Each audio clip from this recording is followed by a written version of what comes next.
Life is too short. Lumilipas ang panahon nang hindi mo namamalayan. Trabaho, tulog, trabaho, repeat. Kailan mo pa i-enjoy ang buhay? Kapag matanda ka na? Kapag di ka na makalakad dahil sa rayuma? Kapag marami ng bawal na pagkain kasi high blood ka na? Baka ito na yung sign na hinihintay mo. Gamitin mo na yung mga natitira mong leave at tara, sama ka sa Baguio.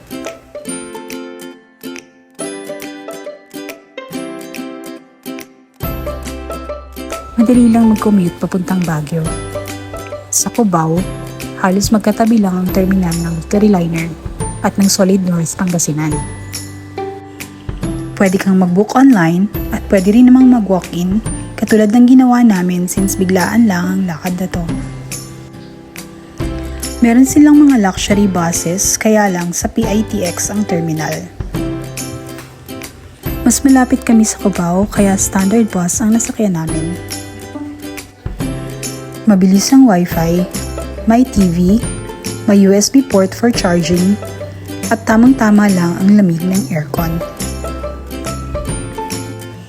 May CR din sa bus and though via TPLEX ang ruta nila, mga ilang beses din kaming huminto para pumick up ng pasahero at para sa mga food stopovers. Inabot din ng 6 hours ang biyahe namin at saktong lunchtime nang dumating kami ng Baguio City.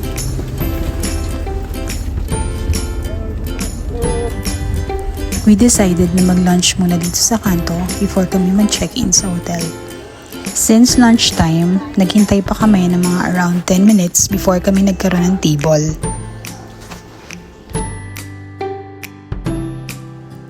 Ribs ang best seller nila dito.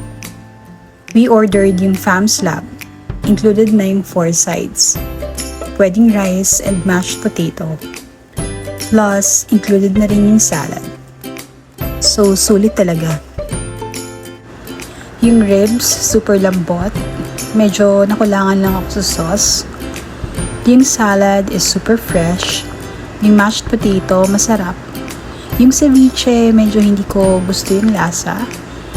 And yung coffee, hindi para sa katulad ko na mahilig sa matapang na kape.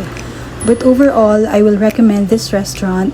Good location, great customer service, value for money, and definitely one of the best in Baguio.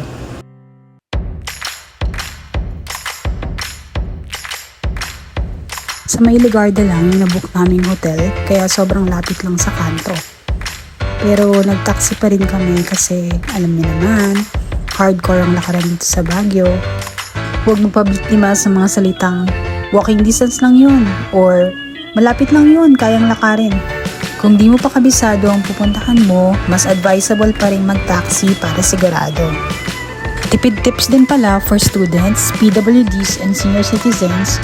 Huwag kalimutang dali ng ID kasi malaking tipid din yan sa pamasahe, sa pagkain, pati sa mga entrance fees sa mga tourist spots dito sa Baguio.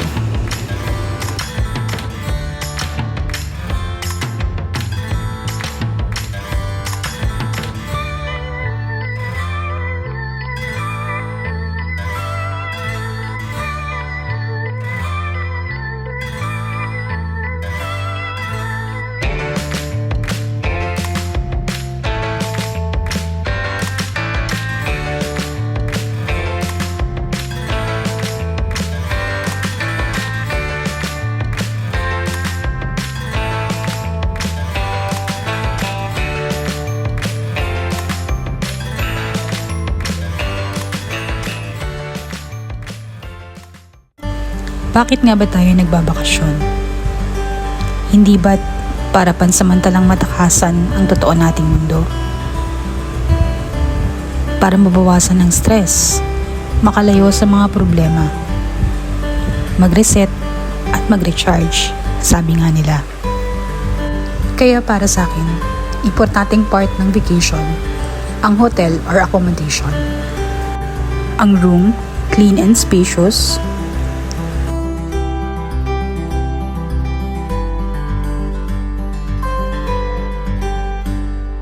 comfortable bed and pillows,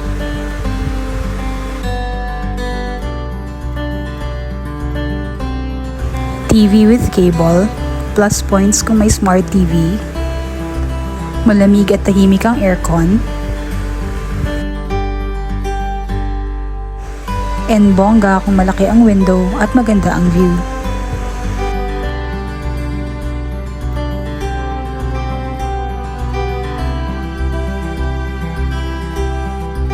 Imagine, for only 3,000 pesos per night, natagpuan namin lahat yan dito sa Travel Light Hotel. May complimentary water, and of course, yung remote ng aircon, saka ng TV, yung list ng channels, meron ding provided na slippers,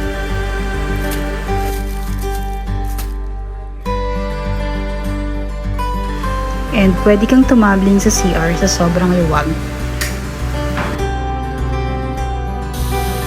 Malakas ang tubig, provided din ng toiletries like shampoo, conditioner, soap, and toothbrush.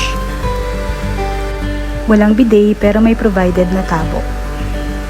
Of course, may bath towels din, may hand towels, and merong basahan sa floor.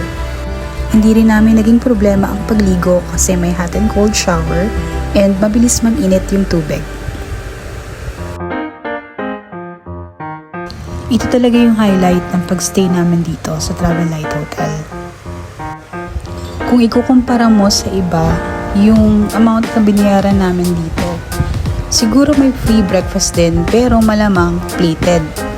Dito sa Travel Light Hotel, yung complimentary breakfast, hindi lang basta buffet. Buffet sa Chinese seafood restaurant. San ka pa? Yan, tatakamin ko muna kayo. I highly recommend Travel Light Hotel. Try nyo to sa next Baguio vacation nyo. Hindi kayo magsisisi.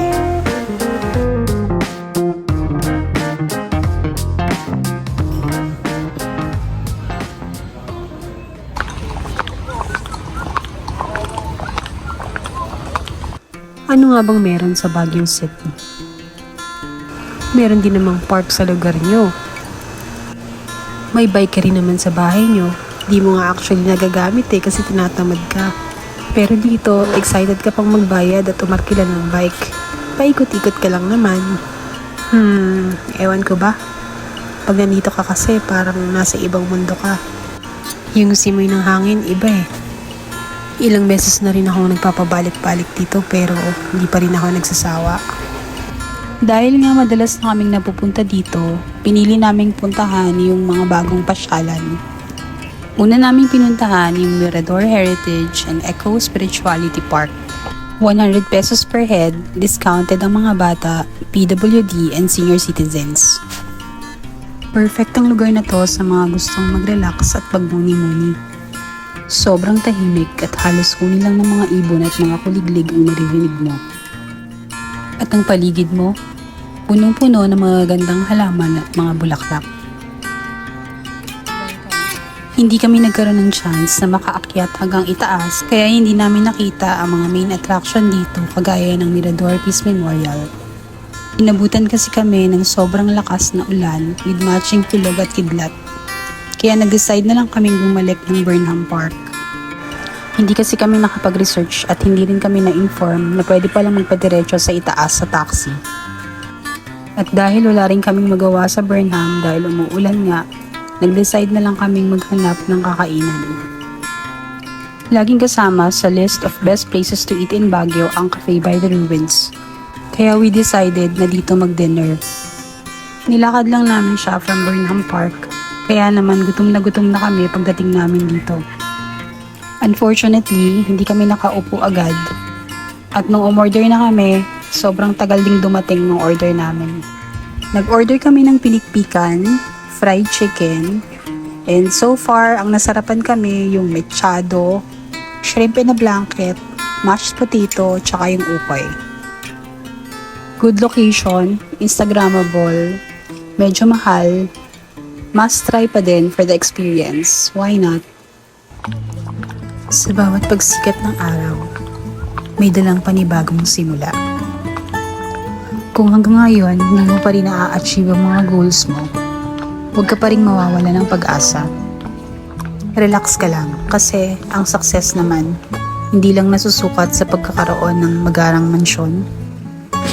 maangas pakinggan na posisyon sa trabaho o ano pa mang material na bagay. Madalas pa nga yung saya at satisfaction na hinahanap mo, makikita mo sa pinakasimpleng mga bagay. Sabi nga, the secret to happiness is contentment. Kaya instead of chasing material possessions, just enjoy your life exploring and enjoying God's creations. Gumala ka ng gumala habang bata ka pa, habang kaya mo pa. Take every opportunity to spend quality time with your family, with your children, habang bata pa sila. The purpose of traveling is not just to enjoy. It can also help us realize so many things in life. Like when I learned kung paano nabuo itong Igorot Stone Kingdom. Ang pasyalang ito ay katuparan ng isang pangako ng anak sa kanyang ina. Noong March 1, 2020, nagpakita sa lugar na ito ang isang puting kalabaw kay Apon Baguan. Naging sign ito para sa kanya para simulan ng ipatayo ang Igorot Stone Kingdom. Sa mura niyang edad noon ay ipinangako niya sa kanyang ina na balang araw ay papalitan niya ng isang kaharian ang lupaing kinamkam mula sa kanilang pamilya. Pinatunayan lamang ni Apon Baguan na walang imposible basta may pagsisikap, pagtsatsaga at determinasyong abutin ang isang pangarap. Mga katangiang ihinubog din sa kanyang pagkatao ng kanyang mahal na ina. Kaya ikaw, huwag ka puro wish. Kung may gusto kang gawin, simulan mo na. Sipag, tiyaga at focus ka lang sa goals mo. Gayahin mo si Oreo, hindi nagpapadistract sa gulo ng mundo. Yan po si Oreo. Pagkatapos namin mag-strawberry ice cream at taho, ay sumakay na kami ng taxi papuntang SM Baguio. Ma-fog kaya walang view but still we enjoyed the relaxing ambience. Wala sa plano but we extended one more night kaya nag-book na lang kami ng murang Airbnb. After dinner, namili kami ng konting pasalubong and we called it a day. May mga lugar na dinadaanan lang. Pero ang Baguio City, siguradong babalik-balikan. Pero tayo, isang beses lang dadaan sa mundo. Sabi nga ng idol kong si Kiko, ang oras ay ginto, gamitin ng mahusay. Dahil ang oras, walang hinihintay. Sana nag-enjoy ka at na-inspire sa kwent-trip ko. Ako, ito talaga yung gusto ko. Maglakbay at magkwento. Please like and subscribe and i-share mo na rin sa mga tropa mo. Sama ka ulit sa susunod. Next trip, sa Boracay naman tayo. Turn on mo yung notification bell para ikaw ang unang makapanood. Thank you for watching. Babush!